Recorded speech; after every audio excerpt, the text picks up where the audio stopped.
Greetings. I'm starting a new book today.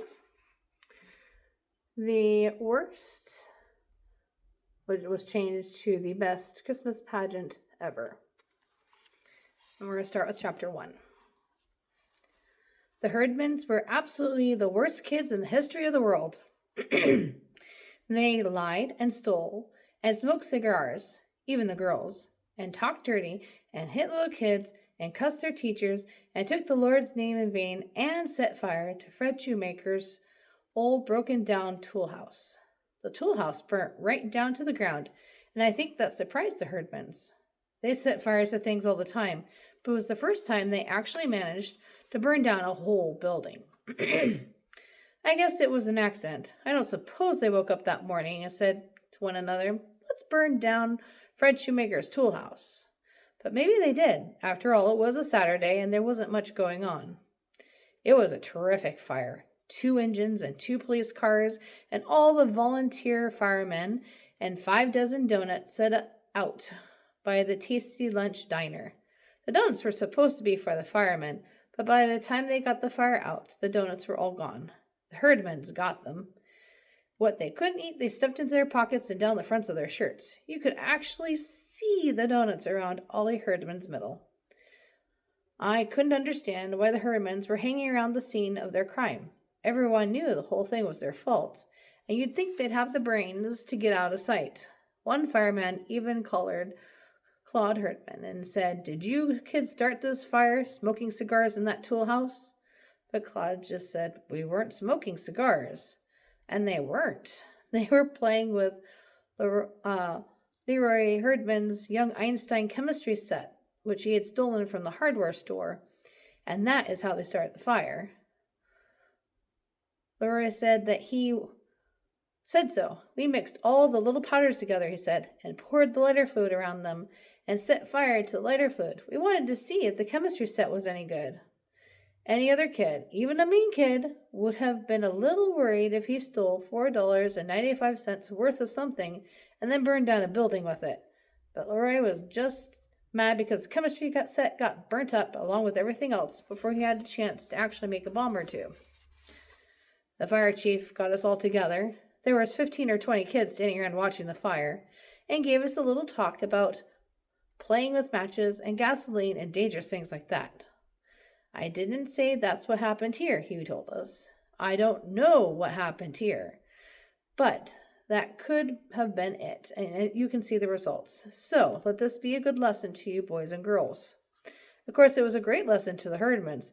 They learned that whenever there was a little fire, there would be free donuts sooner or later. I guess things would have been different if they had burned down, say, the Second Presbyterian Church instead of the tool house. But the tool house was about to fall down anyway, and all the neighbors had been pestering Mr. Shoemaker to do something about it because it looked so awful and was sure to bring in rats. So everyone said the fire was a blessing in disguise. Even Mr. Shoemaker said it was a relief. My father said that it was the only good thing the Herdmans had ever done, and if they had known it was a good thing, they wouldn't have done it at all. They would have set fire to something else or somebody else. Now, they were just so all-around awful that you could hardly believe they were real. Rolf, Imogene, Leroy, Claude, Ollie, and Gladys. 6 skinny, stringy-haired kids, all alike, except for being different sizes and being different black and blue places that they had been choking each other. They lived over in a garage at the bottom of the hill. Sproul Hill. No one used that garage anymore, but the Herdmans used to bang the door up and down as fast as they could and try to squish each other. That was their idea of a game. When other people had grass on their front yard, the Herdmans had rocks. And where other people had hydrangea bushes, the Herdman had poison ivy. There was also a sign in the yard that said, "Beware of the cat." New kids always laughed about that until they got a look at the actual cat. It was the meanest looking animal I ever saw. It was one short leg and broken tail. It had one short leg and a broken tail and a missing eye. And the mailman wouldn't deliver anything that the Herdman to the Herdmans because of it. I don't think it's a regular cat at all, the mailman told my father. I think those kids went up into the hills and caught themselves a bobcat. Oh, I don't think you can tame a bobcat, my father said. I'm sure you can't, the mailman said. They'd never try to tame it. They would just make it even wilder than it was to begin with. And if that was their plan, it worked. For the cat would attack anything it would see out of its one eye.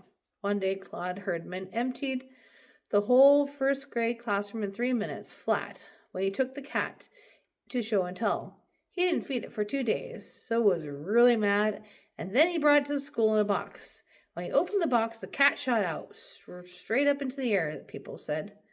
It came down on top of the blackboard ledge and clawed 4 large, long scratches all the way down the blackboard. And then it tore around all over the place, scratching little kids and shedding fur and scattering books and papers everywhere. The teacher, Mrs. Brindle, yelled for everyone to run out to the hallway, and she pulled a coat over her head and grabbed a broom and tried to corner the cat. But of course she couldn't see with the coat over her head, so she just ran up and down the aisles, hollering, "Here, kitty, kitty," and smacking the broom down wherever the cat hissed back. She knocked over the Happy Family dollhouse, a globe of the world, and broke the aquarium full of 20 gallons of water and about 65 goldfish. All the time she kept yelling for Claude to come and catch his cat, but Claude had gone out in the hallway with the rest of the class. Later, when Mrs. Brindle was slapping band-aids on everybody who would show her any blood, she asked Claude why in the world he didn't come and get his cat under control. "You told us to go out into the hall," Claude said, just as if he was an ordinary kind of first grader who did whatever the teacher said to do. The cat settled down after a bit once it got something to eat, mostly the goldfish and Roma Billion's 2 pet mice that she had brought to show and tell. Ramona cried and carried on so. I can't even bury them," she said, such that they ended up sending her home. The room was a wreck. Broken glass, papers, books, and puddles of water, and dead goldfish everywhere. Mrs. Brindle was sort of a wreck, too, and most of the first and second graders were hysterics, so somebody took them outdoors and let them have recess for the rest of the day. Claude took the cat home, and after that there's a rule that you couldn't bring anything alive to show and tell. When the Herdmans moved from grade to grade throughout the Woodrow Wilson School, just like those South American fish that strip your bones clean in about 3 minutes flat, which was just about what they did to one teacher after another, but they never got kept back in a grade. When it came time for Claude Herdman to pass second grade, he didn't know his ABCs, or his numbers, or his colors, or his shapes, or his 3 bears, or how to get along with anybody, but Miss Brunel passed him anyway. One thing she knew is that she'd have Holly Herdman the next year. And that was one thing about the Herdmans. There would always be another one coming along, and no teacher was crazy enough to let herself in for 2 of them at once. I was always in the same grade with Imogen Herdman, and what I did was to stay out of her way. It wasn't easy to stay out of her way. You couldn't do it if you were very pretty, or very ugly, or very smart, or very dumb, or had anything unusual about you like red hair or double-jointed thumbs. But if you were sort of a medium kid like me and kept your mouth shut when the teacher said, "Who can name all 50 states?" you had a pretty good chance of staying clear of Imogen. As far as anyone could tell, Imogen was just like the rest of the Herdmans. She never learned anything either, except for dirty words and secrets about everybody. Twice a year we had to go to the health room to get weighed and measured, and Imogen would always manage to find out exactly what everyone weighed. Sometimes she would hang around waiting for the nurse, Miss Hampton, to give her a band-aid, or sometimes she'd sneak behind the curtain when they kept a folding cot and just stay there the whole time with an eye on the scales. "Why are you still here, Imogen?" Mrs. Hampton asked one day. "You can go back to your room." "Oh, I think you better look and see if I've gotten what Ollie's got." "What does Ollie have?" Imogen shrugged. "We don't know. Red spots all over." Mrs. Hampton looked at her. "What did the doctor say?" "Oh, we don't have a doctor," Imogen began, scrunching her back up and down against the medicine cabinet. "Well, does Ollie have a fever? Is he in bed?" "No, he's in first grade." Right now, Mrs. Hampton stared. Why, he shouldn't be at school at all with red spots. It could be measles or the chicken pox or any number of things, contagious things. What are you doing? Oh, scratching my back, Imogene said. Boy, do I itch. The rest of you boys and girls go into your classroom, Mrs. Hampton said. And Imogene, you stay right here. So we all went back to our room. Mrs. Hampton went to the first grade to look at Ollie, and Imogene stayed in the health room and copied down everyone's weights from Mrs. Hampton's records. Your weight was supposed to be a big secret, like what you got on your report card. It's nobody's business what you get on your report card, all the teacher said. And Mrs. Hampton said the same thing. It's nobody's business what you weigh. Not even the fat kids could find out what they weighed, but Imogene always knew.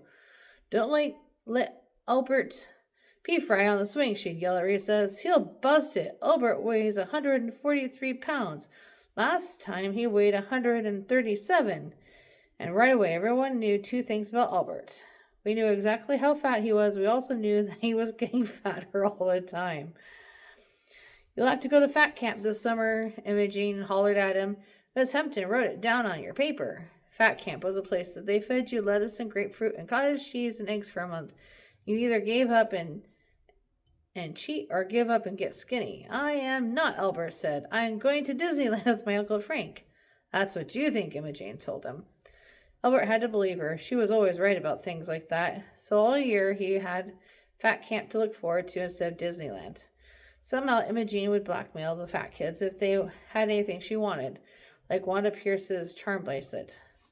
Wanda Pierce weighed about a ton. She even had fat eyes, and her hobby was this charm bracelet. It had 22 charms, and every single one of them had something to do.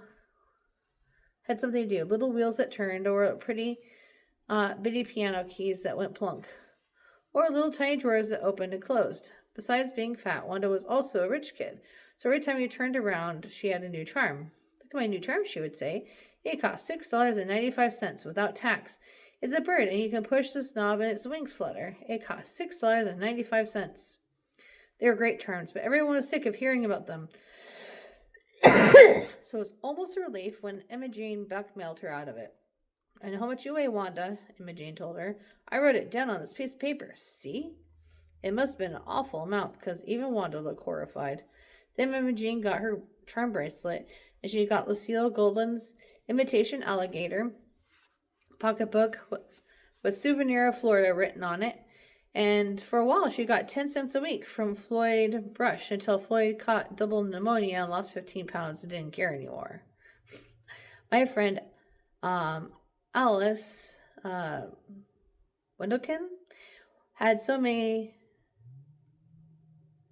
was so nasty clean, she had detergent hands by the time she was 4 years old.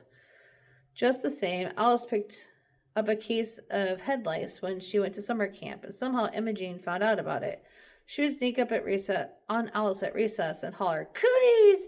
and then smack Alice's head. She nearly knocked Alice cross-eyed before one of the teachers saw her and took both of them to the principal. What's this all about? The principal wanted to know, but Alice wouldn't say.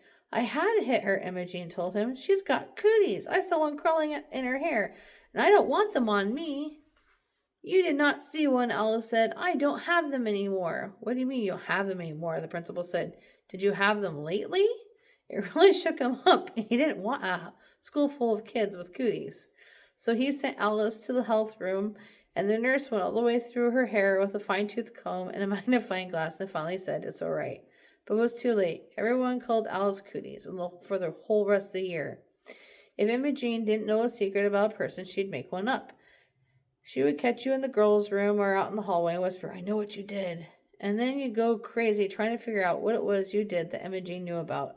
It was no good trying to get secrets on the Herdmans, though. Everyone knew about the awful things they did. You couldn't even tease them about their parents or holler, your father's in jail, because they didn't care. Actually, they didn't know where their father was or where he was or anything about his father, because when Gladys was 2 years old, he climbed on a railroad train and disappeared. No one blamed him. Now and then you'd see Mrs. Herdman walking the cat the length of a chain around the block, but she worked double shifts at the shoe factory and wasn't home much. My mother's friend, Miss Phillips, was a social worker, and she tried to get some welfare money for the Herdmans, so Mrs. Herdman could just work one shift and spend more time with her children. But Mrs. Herdman wouldn't do it. She liked the work, she said. It's not the work, Miss Phillip told my mother. It's not the money.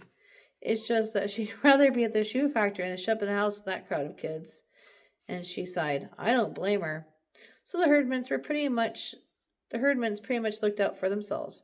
Ralph looked after Imogene. Imogene looked after Leroy. Leroy looked after Claude, and so forth down the line. The Herdmans were like most big families. The big ones taught the little ones everything they knew, and the proof was that the meanest Herdman of all was Gladys, the youngest. We figured they were all headed straight for hell, by way of state penitentiary, until they got themselves mixed up in the church and my mother and our Christmas pageant. And that is the end of chapter 1.